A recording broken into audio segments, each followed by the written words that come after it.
We provide you the platform to turn your dreams into reality. Give wings to your aspirations with KR Mangalam University.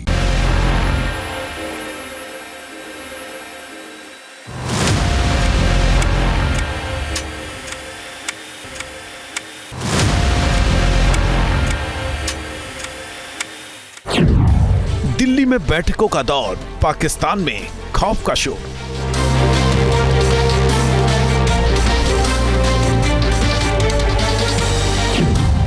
समंदर में बहुत बड़ी तैयारी, आसमान से प्रहार होगा भारी।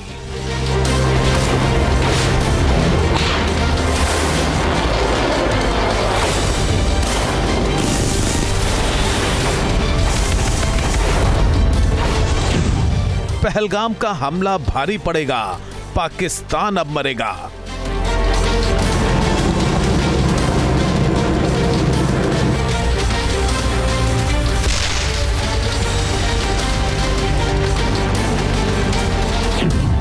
मोदी के फैसलों से पस्त, अब पाकिस्तान का आखिरी वक्त।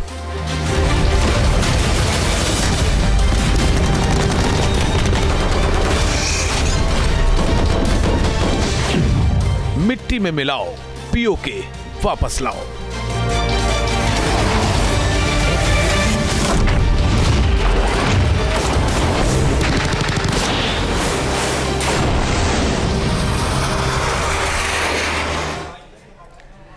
आतंक के आकाओं को सबक सिखाने के लिए भारत तैयार है। भारत थल, जल और नभ से आतंक को पालने पोसने वाले पाकिस्तान की घेराबंदी करने में जुटा है। पीएम मोदी के एक के बाद एक फैसले से पाकिस्तान में घबराहट है और उसकी सरजमी पर बैठे आतंकियों की उल्टी गिनती शुरू हो गई है।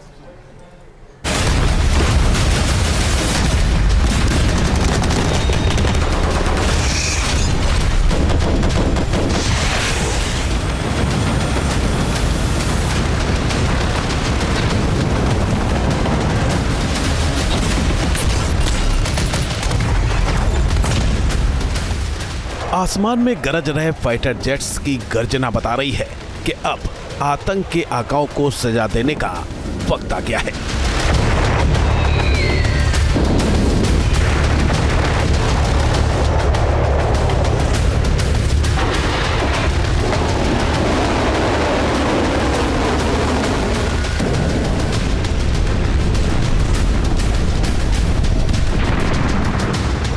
समंदर का सीना चीरते हुए आगे बढ़ रही नेवी की तेजी बता रही है कि अब आतंकियों के दिन गिनती के बचे हैं।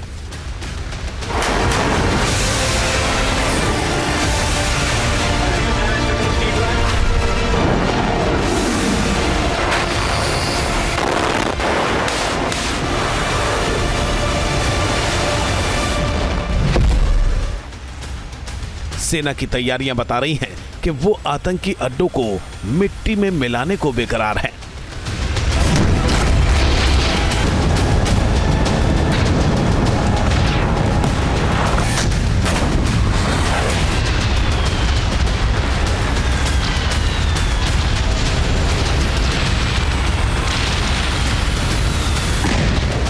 शीर्ष स्तर पर चल रहा बैठकों का दौर बता रहा है कि जल्द ही कुछ बड़ा होने वाला है।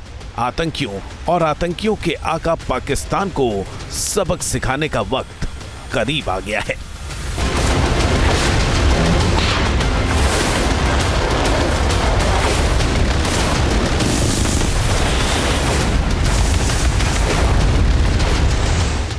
खुद प्रधानमंत्री मोदी ने कमान संभाली हुई है। उन्होंने रविवार को करीब आधे घंटे तक air chief marshal Amarpreet Singh के साथ मीटिंग की। सूत्रों ने बताया कि इसमें वायुसेना के बड़े अधिकारी भी शामिल थे। पाकिस्तान से खींचतान के बीच इस मीटिंग को अहम माना जा रहा है। इससे पहले शनिवार को नेवी चीफ एडमिरल दिनेश के त्रिपाठी ने भी पीएम मोदी से मुलाकात की थी। पीएम मोदी ने कुछ दिन पहले रक्षा मंत्री Rajnath Singh, chief of defence staff general Anil Chauhan और तीनों सेनाओं के प्रमुखों के साथ भी बैठक की थी। इस बैठक में राष्ट्रीय सुरक्षा सलाहकार अजीत डोभाल भी मौजूद थे। इस बैठक में पीएम मोदी ने सैन्य बलों को भारत की प्रतिक्रिया के तरीके, लक्ष्यों और समय पर फैसला लेने के लिए पूरी तरह से ऑपरेशनल फ्रीडम दे दी थी। सेना को खुली छूट देने और एक के बाद एक बैठकों के बाद सवाल उठ रहे हैं कि क्या जल्द ही कुछ बड़ा होने वाला है।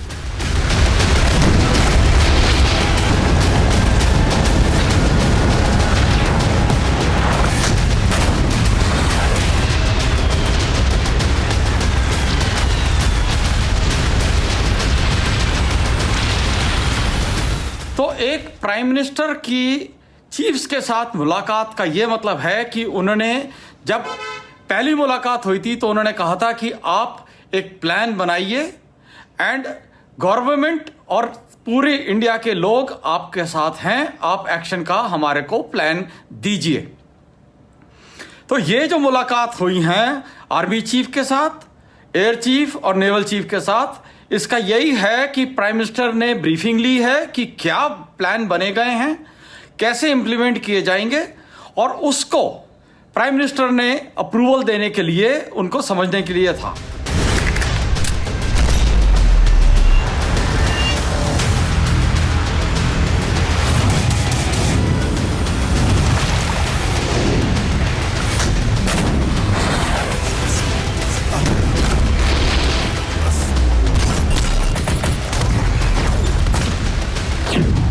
नई दिल्ली में एक के बाद एक बैठकों से पाकिस्तान में खलबली मच गई है।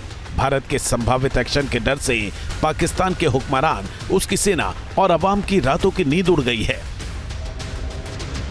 शीर्ष स्तर पर हो रही तैयारियों ने पाकिस्तान की घबराहट पहले से ही बढ़ाई हुई है। इस बीच सेना के बेड़े में रूसी मूल की ईगला-एस मिसाइलें शामिल की गई हैं। कंधे पर रखकर वार करने वाली ये मिसाइल दुश्मन को नेस्तनाबूद कर देगी। इसके अलावा करीब 90 और मिसाइल खरीदने की तैयारी चल रही है। ईगला-एस एक कम दूरी की वायु सुरक्षा मिसाइल है। ये मिसाइल इंफ्रारेड सीकर पर आधारित है, यानी ये दुश्मन के एयरक्राफ्ट के इंजन की गर्मी को ट्रैक करके निशाना बनाती है, जिससे इसे रडार से पकड़ना मुश्किल होता है। ये 6 किलोमीटर दूर तक किसी लक्ष्य को मार गिरा सकती है। मिसाइल लगभग 3.5 किलोमीटर तक की ऊंचाई पर उड़ रहे टारगेट को निशाना बना सकती है।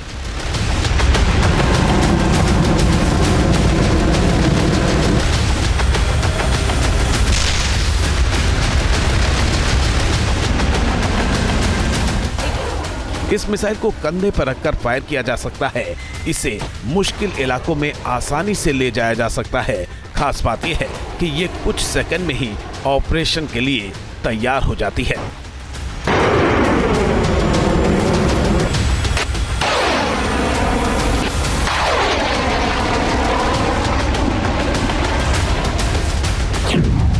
ईगला-एस में प्रॉक्सिमिटी फ्यूज होता है, जो टारगेट से सीधे न टकराने पर भी उसे निष्क्रिय करने में सक्षम होता है। ये प्रणाली खासकर छोटे विमानों, ड्रोन और यूएवी से निपटने में बेहद असरदार मानी जाती है। ईगला-एस मिसाइलें 1990 के दशक से ही इस्तेमाल की जा रही हैं। इसके रखरखाव और तैनाती की लागत काफी कम है और ये कई युद्धों में अपनी उपयोगिता साबित कर चुकी है। पाकिस्तान के साथ किसी भी संघर्ष की स्थिति में ये मिसाइलें गेम चेंजर साबित हो सकती हैं। इंडियन आर्मी को ईगला एयर डिफेंस मिसाइल सिस्टम अभी रिसेंटली मिला है। एयर डिफेंस क्या होता है? एयर डिफेंस वो होता है सिस्टम जो कि आप एरियल टारगेट्स जो आते हैं, एरियल अटैकर, जैसे कि हवाई जहाज आए या ड्रोन्स आए, आप इनको डिस्ट्रॉय कर सकते हो। ईगला जो है एक लाइट वेट मैन पोर्टेबल, यानी कि एक आदमी उसको कंधे के ऊपर रख के फायर कर सकता है। इसकी रेंज तकरीबन 5 किलोमीटर है और ऑल्टीट्यूड तकरीबन ये 3,500 मीटर ऑल्टीट्यूड, यानी कि करीबन 12,000 फीट की हाइट के ऊपर बड़े आसानी से ऑपरेट कर सकता है। तो ये माउंटेन्स के लिए एक बहुत बड़ा game changer air defence system हो सकता है।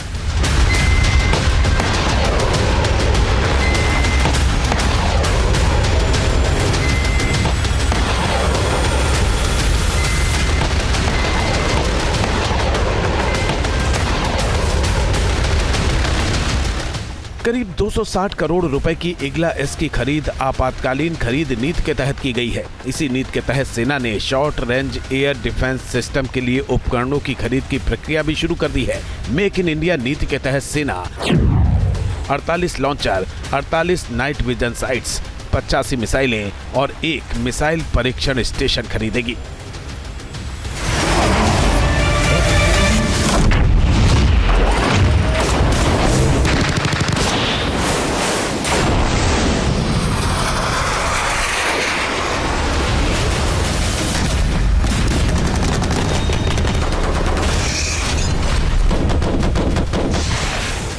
तैयारियां बता रही हैं कि भारत न केवल आतंकी हमलों पर एक्शन लेगा, बल्कि किसी भी संभावित हमले का भी मुंह तोड़ जवाब देगा। पहलगाम में आतंकी हमले के बाद देश का डिफेंस इंफ्रास्ट्रक्चर वॉर मोड में आ गया है। इस बीच रक्षा अनुसंधान और विकास संगठन यानी DRDO ने मध्य प्रदेश के श्योपुर में स्ट्रेटोस्फेरिक एयरशिप प्लेटफॉर्म का पहला सफल फ्लाइट ट्रायल किया। उड़ान के दौरान इसे लगभग 17 किलोमीटर की ऊंचाई तक ले जाया गया। लगभग 62 मिनट तक चली इस उड़ान के बाद सिस्टम को सुरक्षित रूप से रिकवर कर लिया गया और अब इसकी फाइनल जांच की जाएगी। हवा से भी हल्की ये प्रणाली सेना की पेट्रोलिंग, निगरानी और टोही क्षमताओं को बढ़ाएगी। 17 किलोमीटर की ऊंचाई यानी स्ट्रेटोस्फीयर में तैनात ये एयरशिप बड़े इलाके पर नजर रख सकता है। इसकी खासियत ये है कि ये लंबे समय तक एक ही स्थान पर स्थिर रह सकता है और लगातार रियल टाइम डेटा भेज सकता है। ऐसा एयरशिप सुरक्षा बलों के लिए आंख और कान बन सकता है। स्ट्रेटोस्फीयर क्या है? अगर आप देखें तो अर्थ का जो एटमॉस्फेयर है ये अलग अलग लेयर्स के अंदर होता है। सबसे नीचे होता है ट्रोपोस्फीयर, उसके बाद है स्ट्रेटोस्फीयर, उसके बाद है मेसोस्फीयर और इस टाइप के अलग अलग लेयर्स होती हैं। जो स्ट्रेटोस्फीयर है ये तकरीबन 10 किलोमीटर से लेके 50 किलोमीटर के हाइट के पर इसको कहते हैं। अब इसका फ़ायदा क्या है? पहले बात तो 10 किलोमीटर की कोई भी मिसाइल एयर डिफेंस टाइप की या हथियार कारगर आप या एयरक्राफ्ट भी इतने हाइट के पर नहीं उड़ते हैं। तो आपने जो सिस्टम लगाए हैं, जैसे DRDO ने एक सर्वेलेंस सिस्टम इसके ऊपर माउंट हो सकता है और ये एक जगह स्टैटिक रह के आपको बहुत करंट इंफॉर्मेशन और टाइमली इंफॉर्मेशन दे सकता है। और दुश्मन के पास कम ही हथियार होते हैं इसको पंक्चर करने के लिए।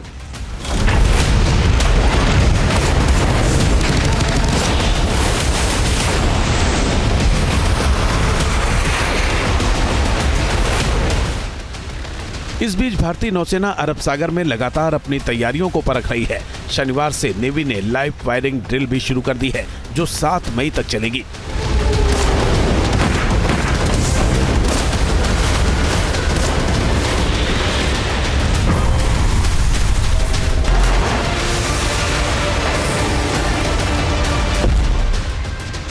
लाइव ड्रिल में सेना बिल्कुल युद्ध की तरह ही अभ्यास करती है। इसमें पूरा युद्ध जैसा ही माहौल बनाया जाता है और आमतौर पर हथियारों के टेस्ट और युद्ध की तैयारियों के लिए ही ये एक्सरसाइज की जाती है।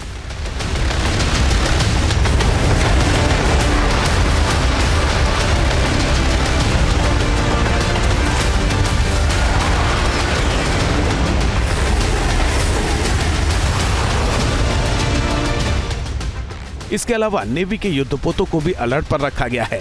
समंदर में अंतर्राष्ट्रीय सीमा के पास कोस्ट गार्ड की नावों को भी तैनात किया गया है। कमर्शियल शिप्स को कहा गया है कि वो युद्धाभ्यास वाले इलाके से दूर रहें। भारतीय नौसेना के INS विक्रांत और INS सूरज जैसे युद्धपोत किसी भी स्थिति से निपटने के लिए तैयार हैं। खतरों से निपटने के लिए कई जहाजरोधी और वायु रक्षा अभ्यास किए जा रहे हैं। नौसेना ने कई एंटीशिप मिसाइलों की फायरिंग की है। नौसेना 7 मई 2025 को कर्नाटक के करवार तट से भी अरब सागर में एक बड़ा मिसाइल फायरिंग अभ्यास करने जा रही है। इसके लिए नौसेना ने नोटिस टू एयरमैन जारी किया है। भारतीय तटरक्षक बल भी पाकिस्तान के साथ समुद्री सीमा की निगरानी के लिए नौसेना के साथ मिलकर काम कर रहा है। पहलगाम आतंकी हमले के बाद भारतीय नेवी दूसरी बार युद्धाभ्यास कर रही है। एडमिरल दिनेश के त्रिपाठी की PM मोदी से मुलाकात और नेवी की लाइव ड्रिल बता रही है कि इस बार समंदर से कुछ बड़ा होने वाला है। इस बार भी नेवी एक्सरसाइज कर रही है, यानी यह प्रूव हो रहा है कि अगर क्या होने वाला है, ये टेररिस्तान के खिलाफ इंडिया जब एक्शन लेगी तो नेवल को ब्लॉकेड के अंदर यूज किया जाएगा, ताकि पाकिस्तान या टेररिस्तान जैसे मैं उसको कहता हूं कि रीसप्लाई ना मिले। एयर रूट या लैंड रूट से उसको नहीं मिल सकती इतनी, सबसे ज्यादा सप्लाई उसको समुद्री तरीके से आती है। इसके अलावा जो उसके पास शिप्स हैं या सबमरीन्स हैं, उनको पोर्ट के अंदर ही दबा के रखने के लिए नेवी एक बहुत इंपॉर्टेंट और कारगर रोल प्ले करेगी।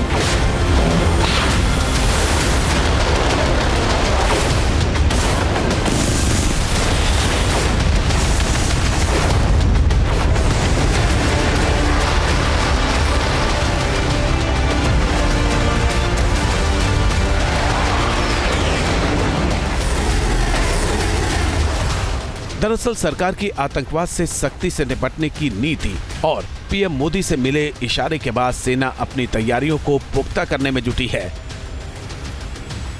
वायुसेना लगातार युद्धाभ्यास कर रही है। राफेल, सुखोई 30 MKI, मिराज 2000 जैसे लड़ाकू विमान आसमान में उड़ान भर रहे हैं। MiG-29 और जगुआर जैसे फाइटर जेट्स भी अभ्यास में शामिल हो रहे हैं। LOC पर थल सेना के जवान भी मुस्तैद हैं। थल सेना के लिए वायु रक्षा मिसाइलों की खरीद की गई है। कुछ और अहम उपकरणों की खरीद की तैयारी है।